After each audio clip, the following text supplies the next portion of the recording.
Hi guys, so today I'm going to be talking to you about painting. If you're brand new to painting or have no experience at painting, but you're still interested in getting into like a tabletop game or want to paint some miniatures, I'm going to be talking to you today about the Chromatic Method. It's one thing that I use when I have a lot of minis to paint, but I don't really necessarily want to spend a couple months painting all of them. It's a way you can potentially get a whole lot done in a single day or maybe a single weekend. It's also a way that you can get some definition and some highlighting on your minis and make them look a little bit better than they would look out of the box, and it takes virtually no skill whatsoever. So don't be intimidated. Today I'm actually going to be using Zombicide Green Horde as the minis that I'm going to be doing, and the reason I'm doing that is for Zombicide or any Zombicide game, there's always a ton of minis. I've got lots of these little minis to paint. They're all little orc zombies in this case, and then as well as some bigger ones like the Abomination. I'm going to take a look at them up close and then talk about one of the steps that we're going to take for this Chromatic Method.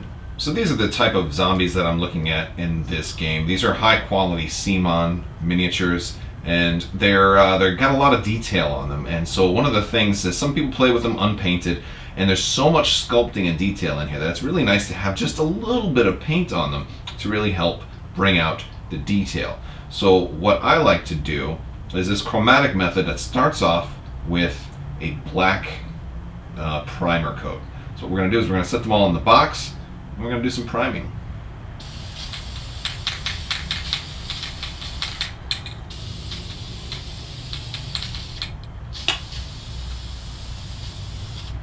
You want to make sure you're in a very well ventilated area when you do this. It's going to be very, very fumy.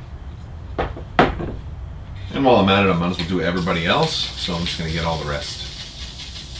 Alright, so now these guys are basically done. And I'm just going to do a couple here for you just to kind of showcase what it is I'm talking about. Now these guys are all black, and one of the things when you're priming too, you want to try and get it from all angles. And it's okay if they're not perfect. Sometimes you'll miss a little spot here and there, like especially under the arms. Kind of went back afterwards. Wear gloves when you prime also.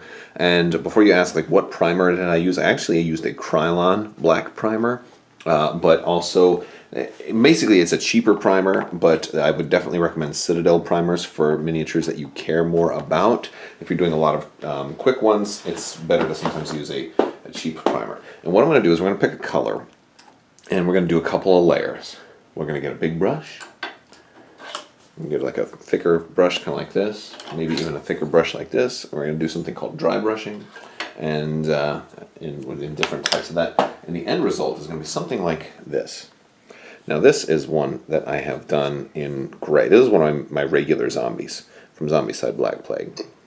And basically I did the same thing. I did him in black, then I went over him with gray, then I went over him again with white, in very light strokes. And all it does is it makes the white kind of hit the higher parts and makes the black go into the darker part, the black stay in the darker parts and not get paint. And that really brings out the highlight, the quality. And I do different types of zombies in different colors. So here's one of the regular ones. Here's a green archer. I did all my archers in green, which I kind of regret now because this is the green horde and the orcs should be green. There's a necromancer. And also I made his blade silver, but the necromancers are in purple. Let's see, I also did wolves in brown, and they don't have a whole lot of detail anyway. But now I can get a whole bunch of these guys lined up. And the cool thing about the Black Plague, you're going to have so many zombies on the ground, and when you have a whole lot of them and you really paint them, it's hard to tell what's what. But when you can look at them from a distance and say, oh, this one's green, it makes it easier to tell what's on the board. So what color am I going to do for these guys? That's what we have to figure out. But that's kind of the end goal. So I think I've decided that I'm going to do 3 shades here. I'm going to start off with a darker green. This is Citadel Warpstone Glow. That one's darker. Then once that one dries, I'm going to go over with a Citadel layer of Moot Green, which is lighter. But then for my last layer on the highlights, I'm actually going to be using Flash Glitz Yellow. This should make them stand out on the board and be different from my other guys. So what I'm going to do is I'm going to, shake up my paints. Citadel paints are pretty much the only brush paints that I use, although I do have some Vallejo. And I want to make this kind of wet.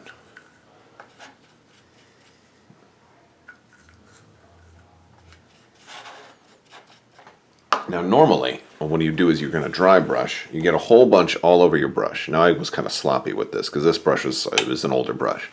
But you get it all over your brush, and then you're going to you'd go over and then wipe off as much of the paint as possible.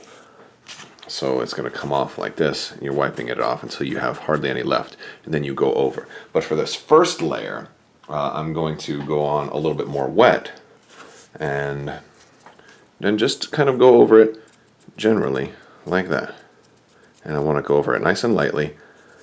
And this is wetter, so it's getting paint all over the place. And I'm not worried about it. I'm not worried about being precise. I don't want to completely saturate the thing with this because I still want the black in some of those darker areas. Like in here, you can see got some black in there still. And I definitely want it mostly all over the place, but it doesn't have to be 100% everywhere.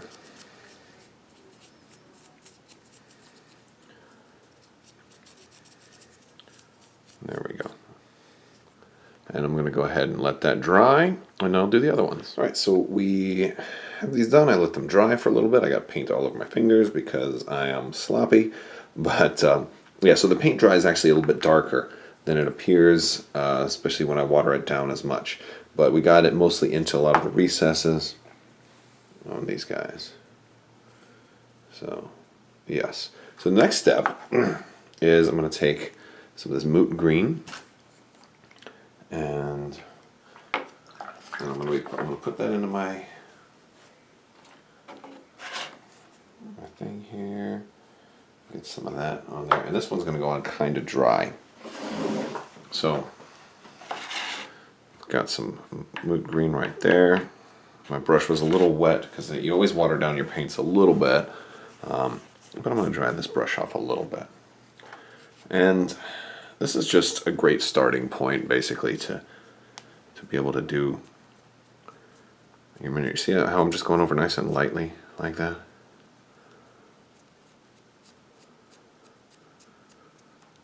It's really simple. It doesn't take really much skill. Just kind of batting the brush across. Normally, this is a little bit wet for a dry brush, but I'm really doing the dry brushing on the very last layer. There we go. And then I'll do the same thing here for this big guy. So just a fun, easy, relaxing way to bring out all that detail and leave all the lower parts dark. And you can even go back afterwards and add in some detail. Like I probably will on this big guy. This is the Abomination. He's kind of like a boss monster. So he's worthy. He's somebody you're going to pay more attention to. So I might come back and add some detail on him. And we got just like a regular zombie right here. I'm not going to come back and add any detail to this guy.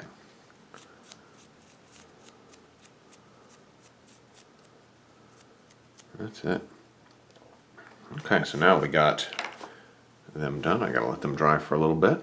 And we're mostly there. So here's a good close-up at how they're looking right now. And then a close-up of this guy. Though I'm touching the parts that I just painted with my finger, so don't do that.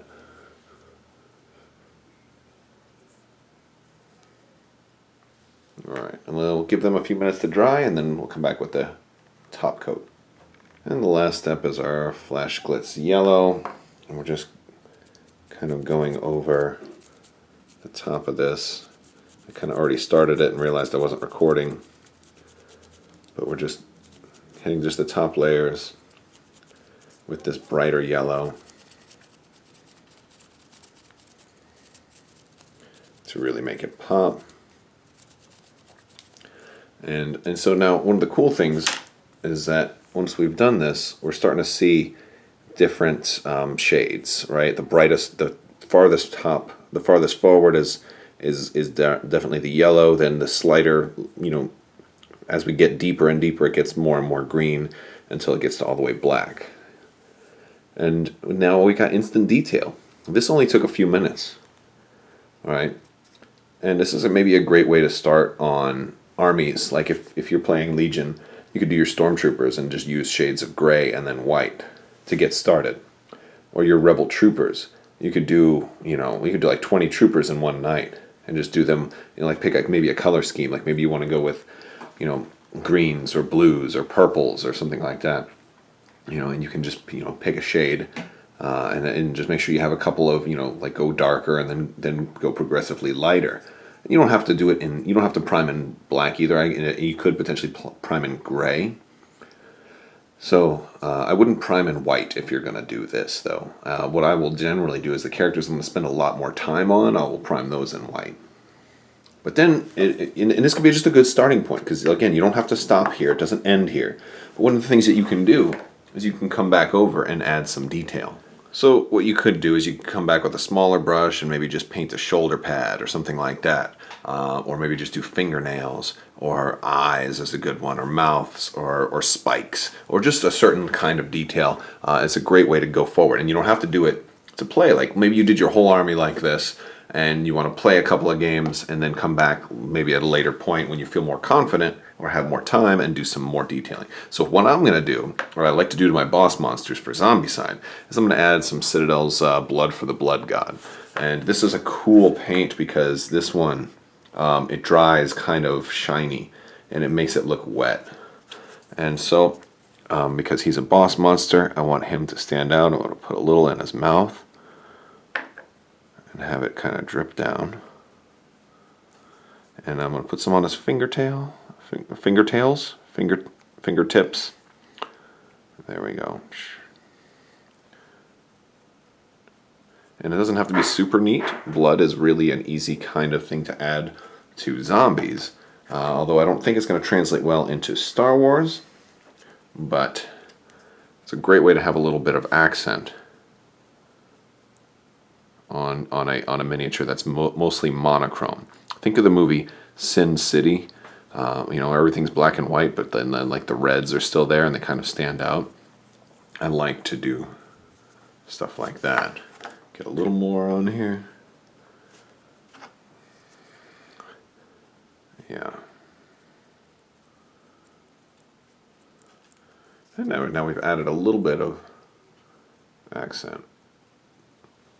And that's it. But that's basically it. And you can always come back and just add more and more, and keep working on it. And or maybe just practice this on some throwaway minis, some minis that you don't necessarily need. I'm going to add some going down his arm too. And I'll add a little bit coming down his chest there too. Maybe that's too much. Maybe I should stop now. Who knows? It's okay. It's okay. That's what we got. Alright guys, if you like this video, go ahead and give it a thumbs up and let me know what you think in the comments below. And make sure you're subscribed and click the bell for alerts so you don't miss whenever I do any more giveaways. I'm going to be doing a lot more giveaways once Legion comes out. So make sure you stay tuned for that. And I thank you guys so much for all the support. You guys have a wonderful day, and thank you so much for watching. Bye-bye.